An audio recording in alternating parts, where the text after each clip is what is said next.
counties. In Pennsylvania, Clarion, Forest, Jefferson, and Venango.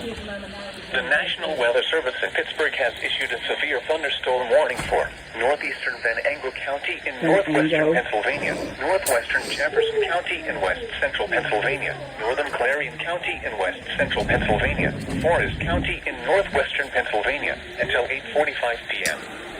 At 7:54 p.m., a severe thunderstorm was located 7 miles southeast of Tynesta, or 12 miles north of Clarion, moving southeast at 30 miles per hour.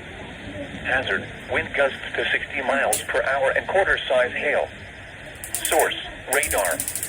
Impact, minor hail damage to vehicles is possible. Expect wind damage to trees and power lines, resulting in some power outages. Locations impacted include Oil City, Clarion, Orionville, Knox, Tynesta, Hassan Heights, Strattonville, Routhville, Shippingville, Corsica, Siegel, Woodland Heights.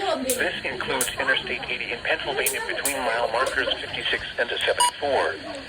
Move to an interior room on the lowest floor of a building.